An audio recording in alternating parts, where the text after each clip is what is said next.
Hello, আজকে দুপুরের video শুরু করলাম রান্না নিয়ে। সোজা এই যে ফুলকপি আলু দিয়ে আদা বাটা জিরা বাটা দিয়ে মাছের ঝোল হয়ে গেছে। ফুলকপি আর এখন বানাবো আমার হবু বউ আসার কথা ছিল, আজকে রোববার ওর ছুটি। এই যে মাটিয়া পট, কেউ বলে গিলা মাটিয়া, এটা বানাবো আজকে। এই যে চাল কুমড়া দিয়ে, চাল কুমড়া প্রথমে ভাইজা নামাবো। আর এই যে মশলা বাটা হয়ে গেছে, মাংসর মশলা কী লাগে সবই তো জানেন। এখানে কাঁচা লঙ্কা দেওয়া আছে, গোলমরিচ, আদা রসুন পেঁয়াজ বাড়ছি, আর এই যে একটু পেঁয়াজ ভাজা দিব। তো এখন আমার তেল গরম হয়ে গেছে, আমি চাল কুমড়াগুলি একটু ভাজে নিই। দিয়ে দেবো সামান্য হলুদ, এটা লাল লাল করে ভাজা নিই একটু। লাল লঙ্কা ভাজা নামাই দিই। আপনারা চাইলে কাঁচাও দিতে পারেন তরকারি কষানোর পরে, তবে আমি একটু ভাজে দিই। আজকে আলু টালু কিচ্ছু সিস্টেম নেই, এটা মাখা মাখা করে বানাবো। আমার হবু বউ তো আসবে না বললো, শরীরটা ভালো লাগতেছে না, তো আমি ছেলের হাত দিয়ে পাঠাই দিব। দিয়ে দিব তেজপাতা, পেঁয়াজ। বন্ধুরা কে কে গোটা রসুন ভালো পান দেখেন, আমিও একটু খাবো। এই যে 3টা গোটা রসুন দিলাম আমার জন্য, আমার গোটা রসুন খেতে খুব ভালো লাগে মাংসতে। বন্ধুরা পেঁয়াজ ভাজা হয়ে গেছে, দিয়ে দিব মেথি পটটা, দেবো হলুদ,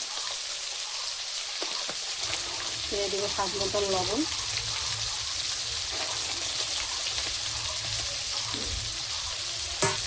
দিয়ে দিব মশলা।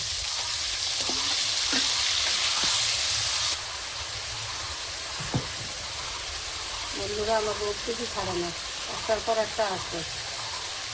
কিসের জন্য বুঝতে পারি না। কয়েকদিন আগে 2-3 দিন আগে তো একদম শরীর ব্যথা জ্বর, সারা রাত্রে ঘুমাইলাম না, ডাক্তার দেখা ভালো হইলাম। আজকে আবার কি হলো, সকাল থেকে খুব সর্দি। কষায় আনি, তারপরে আমি চাল কুমড়া দিয়ে আবার কষাবো।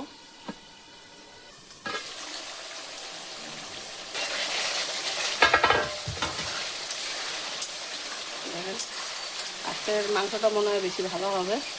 মাংসটা না, এই মাটিয়া পট দিয়ে দিলাম চাল কুমড়া। চাল কুমড়া দিয়ে একটু কষায় জল দেবো বন্ধুরা। মাংসটা কষানো হয়ে গেছে। এই যে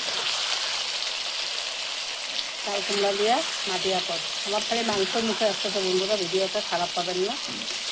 এবার মাংস রান্নি না সবসময়, তা এখন আমি জল দিয়ে দিব বন্ধুরা। এই যে